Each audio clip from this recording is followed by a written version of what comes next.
Door 9. Yes, we are going on now. Wow. Extreme cautious, being malicious and mumbling nonsense. Woo. Without mumbling, hopefully. Stave 3. The second of the three spirits. Awaking in the middle of a prodigiously tough snore, and sitting up in bed to get his thoughts together, Scrooge had no occasion to be told that the bell was again upon the stroke of 1. He felt that he was restored to consciousness in the right nick of time for the special purpose of holding conference with the second messenger, dispatched to him through Jacob Marley's intervention. But finding that he turned uncomfortably cold when he began to wonder which of his curtains this new spectre would draw back, he put them every one aside with his own hands, and lying down again, established a sharp look out all round the bed, for he wished to challenge the spirit on the moment of its appearance, and did not wish to be taken by surprise and made nervous. Gentlemen of the free and easy sort, who plume themselves on being acquainted with a move or two, and being usually equal to the time of day, express the wide range of their capacity for adventure by observing that they are good for anything from pitch and toss to manslaughter, between which opposite extremes no doubt there lies a tolerably wide and comprehensive range of subjects.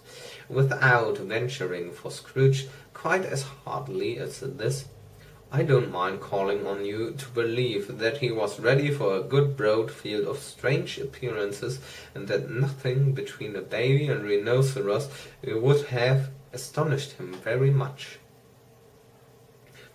Now, being prepared for almost everything, he was not by any means prepared for nothing, and consequently when the bell struck 1, and no shape appeared, he was taken with a violent fit of trembling.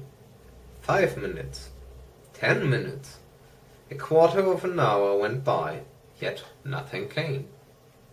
All this time he lay upon his bed, the very core and centre of a blaze of ruddy light, which streamed upon it when the clock proclaimed the hour, and which, being only light, was more alarming than a dozen ghosts, as he was powerless to make out what it meant, or would be at, and was sometimes apprehensive that he might be at that very moment an interesting case of spontaneous combustion, without having the consolation of knowing it.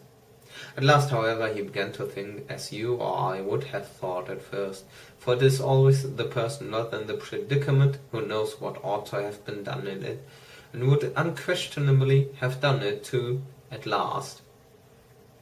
I say he began to think that the source and secret of this ghostly light might be in the adjoining room, from whence, on further tracing it, it seemed to shine. This idea taking full possession of his mind, he got up softly, and shuffled in his slippers to the door. The moment Scrooge's hand was on the lock, a strange voice called him by his name, and bade him enter. He obeyed. It was his own room, there was no doubt about that, but it had undergone a surprising transformation. The walls and ceiling were so hung with living green that it looked a perfect grove, from every part of which bright gleaming berries glistened. The crisp leaves of holly, mistletoe, and ivy reflected back the light, as if so many little mirrors had been scattered there, and such a mighty blaze went roaring up the chimney as the dull petrification of a hearth had never known in Scrooge's time, or Marley's, or for many and many a winter season gone.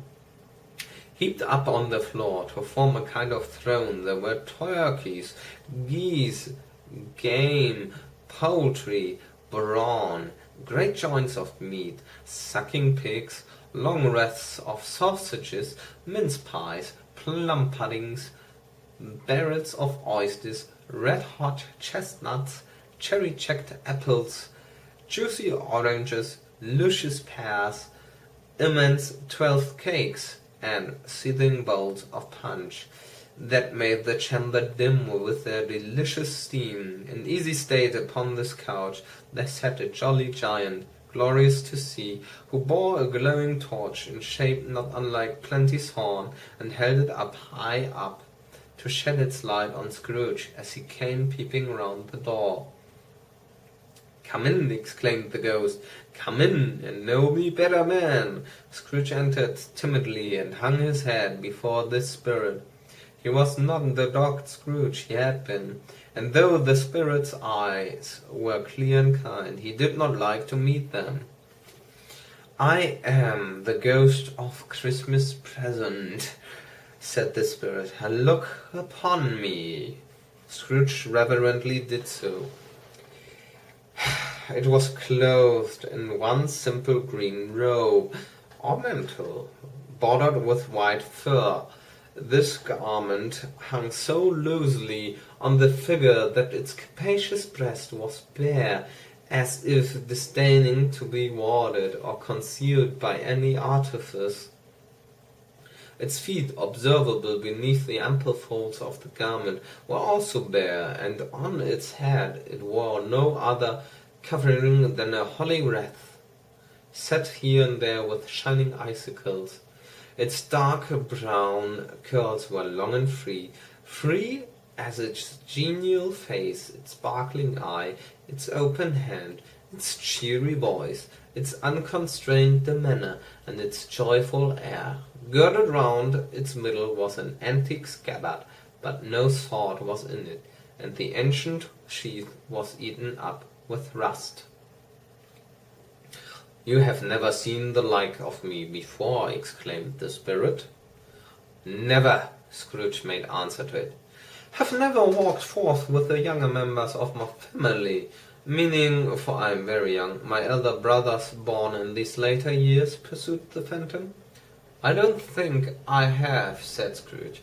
"I am afraid I have not. Have you had many brothers, spirit?" "More than 1800, said the ghost. "A tremendous family to provide for," muttered Scrooge. The ghost of Christmas present rose. "Spirit," said Scrooge submissively, "conduct me where you will. I went forth last night on compulsion, and I learned a lesson which is working now. Tonight, if you have aught to teach me, let me profit by it. Touch my robe." Scrooge did as he was told, and held it fast.